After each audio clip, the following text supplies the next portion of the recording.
Hello and welcome. Today we're going to be making a coffee and walnut cake. It's a British tea time classic, a layered cake that's flavoured with coffee, and not to be confused with the American coffee cake that doesn't contain coffee but is eaten while drinking coffee.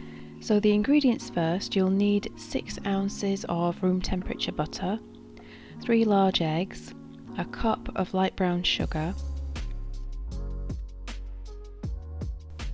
and some strong coffee. That's 2 tablespoons of water with a tablespoon of coffee there, and 1.5 cups of self-rising flour, a teaspoon of baking powder, and 3/4 of a cup of chopped walnuts, and 6 to 8 walnut halves, which are for the cake topping. So to get started, preheat the oven to 350 degrees Fahrenheit, that's 180 degrees Celsius, and grease 2 round baking tins and line them with parchment paper. And then next, in a large bowl, we're going to put in the butter and the sugar, and we're going to beat them together until we've got a light and fluffy mixture.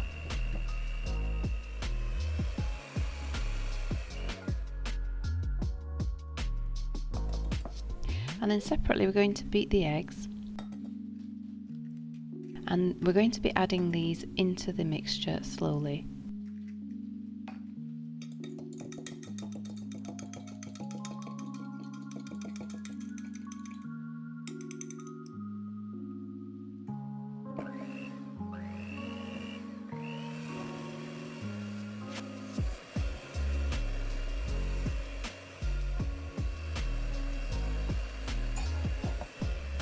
And once the eggs are fully incorporated, we now begin to add the coffee.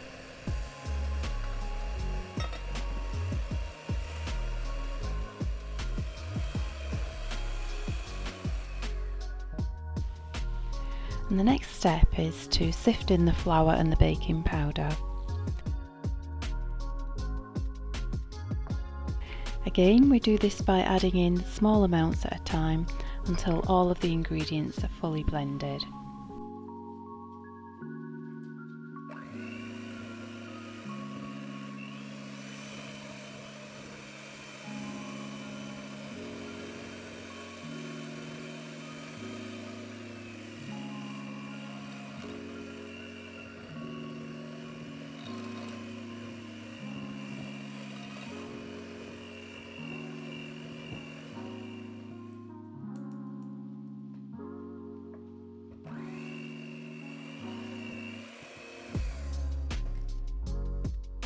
And the last step then is to just fold in the chopped walnuts.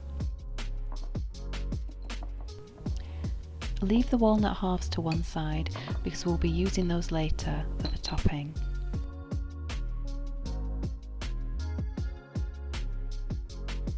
And once the walnuts are all mixed in, we're ready to spoon our mixture now into the baking tins.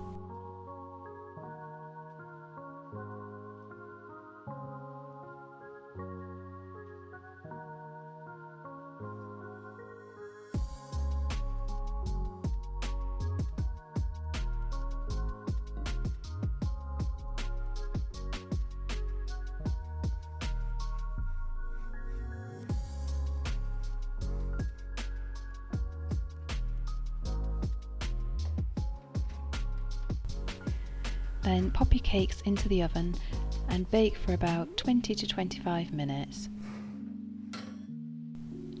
Let the cakes cool for about 5 minutes and then transfer them onto a cooling rack.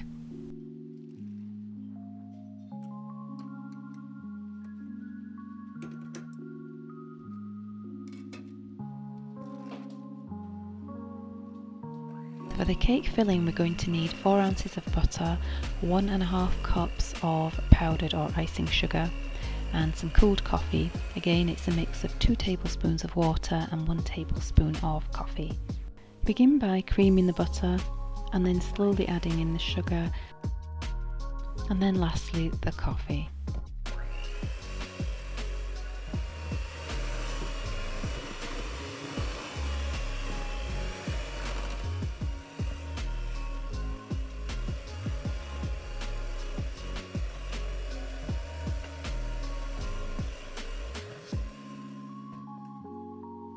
and your cake frosting is done when it's light and fluffy.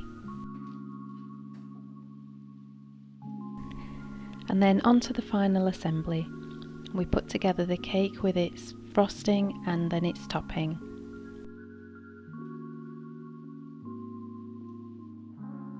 Take one cake and spread the frosting over the entire surface.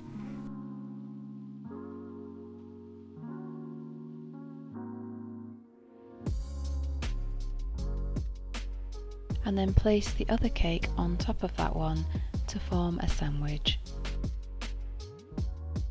And we use the remainder of the frosting then for the top of the cake.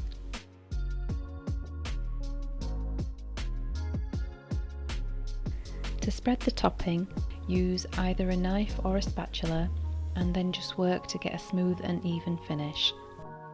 And then decorate the top by using those walnut halves that we'd put to one side. And there you have it, the coffee and walnut cake. It's definitely one of my favourite cakes, and I'm sure once you've tried this recipe you'll want to make it again too. Enjoy, and as always, thanks for watching.